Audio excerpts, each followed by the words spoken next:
Hoy nos vamos de paseo por algunos lugares de México para conocer diferentes artesanías que se elaboran en las comunidades, generalmente indígenas, y que por su belleza, tradición, originalidad, son muestras de la multiculturalidad del país y que nos identifican con mucho orgullo en el mundo. Para empezar, debemos aclarar qué es un artesano y qué una artesanía. Artesanía es tanto el trabajo del artesano realizado manualmente o ayudado por sencillas herramientas, como el producto obtenido, que es único, no hay otro igual. Una artesanía es un objeto cultural no individual, sino colectivo, comunitario y que expresa el sentir de un pueblo, su tradición, su historia, su paisaje. Algo que caracteriza a la artesanía es que su materia prima proviene directamente del mundo natural y sin procesamiento alguno, como las tierras, las fibras de las plantas, las maderas y las pieles de animales.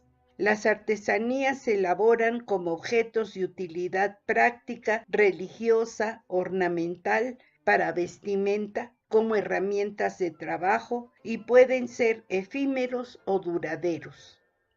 La artesanía es considerada como un oficio tradicional, aunque tiene sus problemas, pues si se la considera como un trabajo para obtener recursos económicos, tiene que competir con la producción industrial que ofrece objetos de utilidad similar pero a bajo costo. Por ejemplo, la raíz del zacatón con la que se elaboran mecates y cables gruesos que se usaban en los barcos, hoy se elaboran con plástico, al grado que esa artesanía casi ha desaparecido. Otro problema es ecológico, pues algunas especies utilizadas ahora están en riesgo de extinción, como el copal utilizado para la elaboración de alebrijes. La artesanía tiene un origen que se remonta a los tiempos prehispánicos, como lo muestran hallazgos de objetos elaborados como utensilios, herramientas y armas. En México, las artesanías perpetúan tradiciones que se remontan a generaciones atrás, de manera que son el símbolo de esa tradición, de los orígenes, las costumbres y la cultura, pero también representan una actividad productiva para la subsistencia. Como las artesanías de las que vamos a comentar son realizadas generalmente por las etnias que se distribuyen a lo largo del territorio nacional, no vamos a seguir la división política por estados, pues estas comunidades pueden abarcar varios de ellos. Por ejemplo, los huicholes viven en parte de Jalisco, de Nayarit, Durango y Zacatecas. Empezaremos por los grupos de Baja California.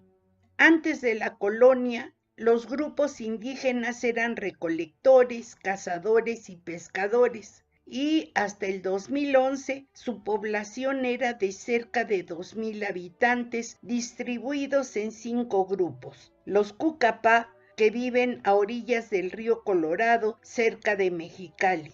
Los Cochimí, cuyo territorio está en la misión de Santa Gertrudis y el Cañón de los Encinos. Los Quiligua, cerca de San Pedro Mártir, en Ensenada y Santa Catarina. Los Pai Pai, que viven en los municipios de Tecate y Ensenada.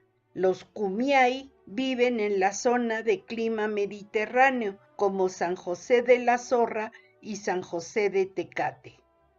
El pueblo Cucapá, cuyo nombre significa el pueblo del río, lleva a cabo en marzo la fiesta de las Tres Naciones, en la que se reúnen las 3 comunidades Cucapá e invitados como los Kumiai, los Paipai y los Quiligua. Durante la fiesta se presentan las danzas, los cantos, las artesanías y la comida tradicional de cada grupo. Una artesanía digna de conocer son los pectorales de Shakira, con cristal que se trae desde Checoslovaquia, que pueden llevarse unos 2 meses en su elaboración. En el estado de Sonora encontramos varios grupos. Están los Mayo, los Yaqui, Guarijío, Pima, Seri, Pápagos, Cucapá y Quicapú. Sus territorios han sido reducidos a la sierra y al desierto en lugares alejados de las zonas urbanas y con muy pocos o nulos servicios, lo que hace muy difícil la subsistencia. De ellos escogeremos al grupo de los seris que trabajan la artesanía del palofierro. Para el tallado del palofierro se utiliza una madera muy dura de un árbol del mismo nombre. En la elaboración de una figura tallada participan hombres y mujeres. Los hombres, a golpe de machete, tallan la figura y las mujeres le dan el acabado final mediante el limado y pulido, apoyándose con limas, escofinas y grasa. Las primeras figuras talladas en la antigüedad se hacían con piedras cortantes, piedra pómez y grasa de caguama. Generalmente representan animales de su ambiente, como ballenas, borregos, mantarrayas, tortugas y delfines. Algunos vivales han copiado los diseños y elaboran las figuras en carpinterías mecanizadas, por lo que los seris ahora se ven obligados a tallar sus figuras en piedra en lugar del palofierro. Además, se trata de una planta en peligro de extinción, por lo que los seris tienen un permiso de la autoridad para colectar la madera, que es solo de árboles secos y muertos. En una región que abarca parte de los estados de Nayarit, Jalisco, Durango y Zacatecas, se encuentran los huicholes. Los huicholes son el grupo más representativo, pero existen los coras, los tepehuanos y los mexicaneros. Los huicholes son un grupo étnico que vive en su mayoría en la Sierra de Nayarit y parte de las áreas montañosas del norte de Jalisco. A pesar de que los franciscanos del siglo XVI intentaron imponer el cristianismo, el pueblo huichol logró mantener prácticamente intacta su cultura al ser obligados a aislarse en territorios de la sierra. La fe religiosa de los huicholes está basada en una trinidad de veneración al venado, al maíz y al peyote. Este último se cultiva ritualmente cada año en un largo peregrinaje a la zona desértica de San Luis Potosí. El arte huichol más conocido está hecho con estambre y pequeñas cuentas o chaquiras, que han reemplazado la arcilla, la piedra y los colorantes vegetales que se usaban tradicionalmente. Sin embargo, se conservan los patrones utilizados desde hace siglos para representar y comunicarse con sus dioses. Se dice que la comercialización del arte huichol comenzó con la creación del Museo Huichol al norte de Guadalajara y que un norteamericano sugirió a Ramón Medina, un artesano que vendía sus obras en el museo, que representara sus creencias y tradiciones en cuadros o tablas cubiertas por cera y resina, donde colocara el hilo o estambre presionándolos sobre la cera. De ahí aparecieron los niericas, que eran tablas de estambre con un espejo en el centro, que al principio elaboraban los chamanes, representando las visiones que experimentaban al consumir peyote, para después dejarlos como ofrendas a los dioses en lugares como cuevas, templos o arroyos. Estas pinturas de hilo modernas se hicieron populares y rápidamente fueron imitadas. Los cuadros de estambre condujeron a la experimentación con otros materiales producidos comercialmente, como las cuentas de Shakira, con las que cubren máscaras, cabezas de jaguar, verdaderas esculturas coloridas y abalorios como collares, pulseras y aretes. Además de los cuadros de estambre, los huicholes continúan fabricando los urus, o flechas para rezar, que son flechas ceremoniales creadas para ser lanzadas al aire y hacer una petición a los dioses por bendiciones especiales. Desde el pasado muy lejano hasta la actualidad, hombres, mujeres y niños utilizan bolsas tejidas alrededor de la cintura para cargar objetos personales. Estas bolsas son de colores y decoradas estéticamente para proteger mágicamente al portador. Cuando se fabrican artículos religiosos y ceremoniales, los materiales, los colores y los diseños son importantes, ya que se identifican con dioses y tienen un significado especial. Los motivos más comunes están relacionados con los elementos más importantes en la religión huichol, el venado y el maíz como fuentes primarias de comida, y el peyote se valora por sus propiedades alucinógenas que dan visiones a los chamanes. Ahora vamos a una artesanía de la Ciudad de México que después se trasladó a Oaxaca. Se trata de los alebrijes, una artesanía realizada con la técnica de la cartonería. Los alebrijes son figuras de seres imaginarios con formas que mezclan partes de varios animales. La cartonería es la técnica para elaborar piñatas y judas, moldeando papel periódico y cartón sobre una estructura de alambre o carrizo, que cuando se seca se pinta para darle el acabado. Se cuenta que por ahí del año de 1936, el cartonero Pedro Linares López creó el primer alebrije como resultado de un sueño o delirio que tuvo a consecuencia de una enfermedad.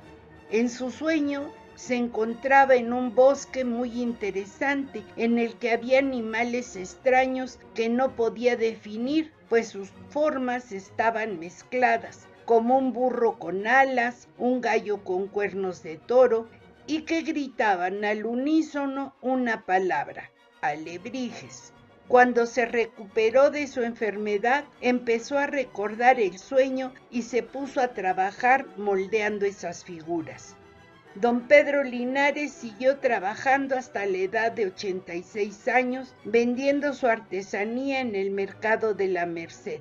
Su trabajo es muy importante, porque no solo siguió conservando el oficio tradicional, sino que lo enriqueció con sus hermosas esculturas y logró transmitir su forma de trabajo a su familia, que sigue produciéndolas. Pedro Linares recibió el Premio Nacional de Ciencias y Artes en 1990 por su gran trayectoria artística y por su creación, Los Alebrijes. Diego Rivera y Frida Kahlo conocieron su trabajo y le encargaban con frecuencia la elaboración de más alebrijes y judas que lucen ahora en sus museos. En Oaxaca se producen alebrijes en dos pueblos, San Martín de Tilcajete y San Antonio Arranzola, con la diferencia que se elaboran en madera de copal. El alebrije de Oaxaca es una combinación de la tradición de talla de madera de la región y la técnica creada por Linares. Es importante mencionar que el alebrije es un artículo artesanal porque es único y no se puede repetir en un molde, puesto que así fuera, dejaría de considerarse una artesanía. El artesano moldea su trabajo y lo que va añadiendo paso a paso determina su valor. El labrado de la madera de copal siempre estuvo presente en estas zonas geográficas. El copal es una planta de América del Sur y se usa como incienso. El copal se trata de un material muy tierno, recién cortado y todavía verde, que hace muy fácil esculpir, y de hecho se lo trabaja con machete y con simples cuchillos de cocina, siguiendo la forma original sugerida por el pedazo de madera. Para pulir la pieza se usa arena y luego se decora con pintura. Ahora vámonos a Puebla y Guanajuato. La talavera es un tipo de mayólica típica del estado de Puebla. Es una loza decorada con un acabado vítreo en color blanco marfil como base de la decoración. La auténtica talavera se elabora en la ciudad de Puebla, en Atlisco y en Cholula por la calidad de sus arcillas. Se produce desde el siglo XVI empleando los colores tradicionales azul, amarillo, negro, verde y malva que provienen de pigmentos naturales. Y la cerámica es una mezcla de técnicas chinas, italianas, españolas e indígenas. La producción alcanzó su máximo desarrollo en los siglos XVII y XVIII por la demanda de azulejos para revestir conventos e iglesias y ahora cuenta con la denominación de origen para protección de las técnicas tradicionales.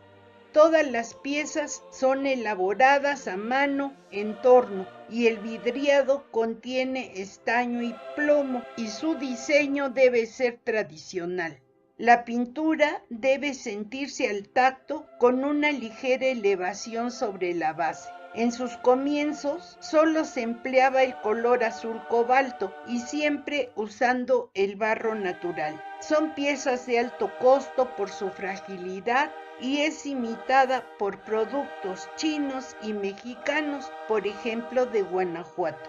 El certificado de origen consiste en que los productos pasen por 16 pruebas que muestren que conservan la técnica tradicional e inclusive que no sobrepasen el contenido de plomo y cadmio permitidos, ya que se trata de loza para contener alimento. Pasando estas pruebas, se permite que las piezas lleven la firma del alfarero, el logotipo del taller y el holograma especial que certifica la autenticidad de la pieza. El proceso de elaboración de la talavera es complicado. El primer paso es mezclar arena negra de Amozoc y arena blanca de Tecali. La mezcla se lava y filtra para quedar como una arena muy fina. Enseguida se moldea la pieza a mano en el torno y se deja secar. Luego se hace el primer cocido a una temperatura de 850 grados centígrados y si no tiene defectos o fisuras, se hace el vidriado o fondo blanco marfil. Posteriormente el decorado se pinta a mano. Finalmente se expone a un segundo cocido para endurecerlo. La talavera se emplea principalmente para utensilios de uso común como platos, jarrones, floreros, lavamanos, artículos religiosos y figuras decorativas. Sin embargo, un uso importante es para la decoración interior y exterior de edificios y una cantidad importante se destina a la decoración de fuentes, cocinas, iglesias, en fin. Es tan preciosa esta artesanía que se ha convertido en objeto de coleccionistas mexicanos y extranjeros, y museos del mundo cuentan con colecciones de las diferentes épocas de desarrollo de esta artesanía. En el Estado de México, de Michoacán, Oaxaca, Sonora, Veracruz y Yucatán, tenemos una forma de artesanía muy antigua, la cestería, pues ya se hacía antes de la llegada de los españoles. Las técnicas son variables porque depende de las plantas de cada lugar, que se calcula que en total pueden ser unas 80 especies. La cestería fue uno de los oficios más antiguos de Mesoamérica, elaborando contenedores de alimentos, petates, sillas, muebles, cunas, sandalias y prendas de vestir. En algunos lugares se han encontrado restos de cestas poco conservadas, pues el material de que estaban hechas se ha ido degradando, pero aún así dejan ver diferentes formas de tejido y también se puede conocer este trabajo mediante los códices que muestran petates, asientos con respaldo, tompiates, mecapales y otros objetos. Aunque no es tan popular como otras artesanías, la cestería se puede encontrar en todo México como una actividad económica complementaria de talleres familiares. Consiste en tejer fibras vegetales más o menos flexibles, como el istle o fibra de maguey, el enequén, palmas, cañas, pajas, materiales a los que se han integrado ahora las fibras sintéticas. Entre los productos más notables de esta artesanía se encuentran los sombreros de fibra de palma hippie de Campeche, petates de palma empleados como tapetes o para envolver paquetes para dormir o enterrar a los muertos, tompeates de palma o tule. Los petates todavía relativamente comunes, especialmente en las comunidades indígenas, tompeates o canastas de palma, así como las palmas tejidas para el Domingo de Ramos. La alfarería y cerámica es el arte más practicado en México. Las piezas varían desde simples comales planos para hacer tortillas hasta esculturas complejas como los llamados árboles de la vida. En su elaboración se han mezclado diseños europeos con indígenas, dando por resultado un tercer tipo original de México. Los objetos fabricados pueden ser muy sencillos para utilizar en el día a día, pero otros alcanzan el nivel de arte popular con losas refractarias que por su calidad y belleza se exportan al extranjero. La mayoría de los alfareros trabajan en talleres familiares, donde participan mujeres, hombres y niños. Los segundos enseñando a los últimos en un proceso que dura más o menos 4 años y encargándose de las labores más pesadas como atender el horno, aunque esto de alguna manera se está perdiendo al dedicarse los jóvenes a nuevas actividades que les reditúan mejoras económicas. Los alfareros mexicanos suelen utilizar arcillas locales, las cuales extraen ellos mismos y deben transportar al taller. La arcilla natural viene en trozos que deben triturar y reducir a polvo muy fino o también lavando lentinas y cubetas y dejando que las impurezas se separen y las partículas grandes vayan al fondo. Todos los métodos utilizados en la época prehispánica, junto con la rueda de alfarero, se utilizan todavía para fabricar piezas. Los tornos de alfarero son comúnmente utilizados en los talleres en Guanajuato y Jalisco, por ejemplo. En muchos lugares, el torno es accionado con un pedal en lugar de por electricidad. También se utilizan las ruedas torneadoras a mano. En Oaxaca, por ejemplo, se usan un plato invertido sobre el que gira manualmente un plato más pequeño donde se coloca el barro, siendo esta herramienta utilizada desde la época prehispánica por los zapotecas. Los árboles de la vida son esculturas en barro que se elaboran en Metepec, Estado de México. La tradición viene desde la colonia, en que se usaban para enseñar la historia de la creación bíblica, por lo que casi siempre aparecen las figuras de Dios, Adán y Eva, la serpiente y el Edén, aunque actualmente se han empezado a elaborar con otros temas no religiosos. Los árboles están hechos de barro cocido en hornos de gas a baja temperatura. La mayoría miden entre 26 y 60 centímetros de altura y su creación puede tardar de 2 semanas a 3 meses, pero otros más grandes hasta 3 años. Los artesanos de Metepec y Calimaya ya han conseguido la denominación de origen que les permite competir con imitaciones que vienen de Asia. Arte textil y bordados indígenas de México. México es reconocido en el mundo como uno de los principales países con una hermosa producción textil. Los artesanos dedicados a la elaboración de textiles, tejedoras y bordadoras crean verdaderas obras de arte donde cada diseño, cada color, cada puntada tienen un simbolismo que las identifica como de determinada región. Conozcamos algunos ejemplos. En Oaxaca, el bordado se realizaba con punta de maguey.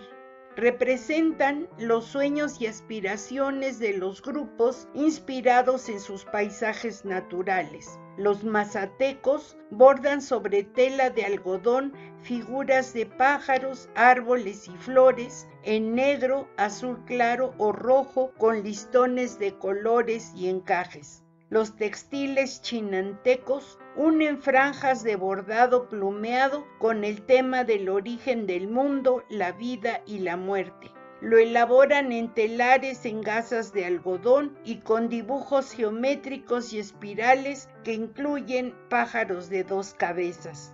El arte textil mije, además de las blusas muy famosas, realizan fajas tejidas a mano. Usan mucho el color rojo con rayas verdes y azules. Los zapotecos de San Antonio Castillo Velasco realizan un bordado conocido como hazme si puedes, que es una puntada fruncida en la tela de algodón que simula las flores de ese lugar. Otro tipo de arte textil zapoteco conocido en el mundo es el del Istmo de Tehuantepec. Aquí las mujeres de esta comunidad realizan sus prendas con terciopelo oscuro, grandes flores coloridas en plumeado. Podríamos extendernos mucho más, pues los mayas, los amuzgos, los zoques, los rarámuri y otros grupos étnicos también tienen muestras de sus delicados bordados, tapetes, zarapes, vestidos, en fin, que no terminaríamos nunca.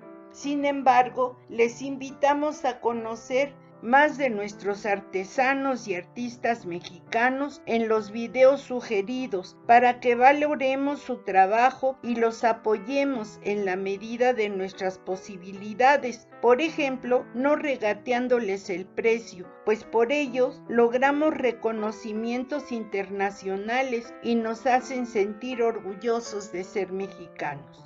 Bueno, hasta la próxima charla, que lo hayan disfrutado.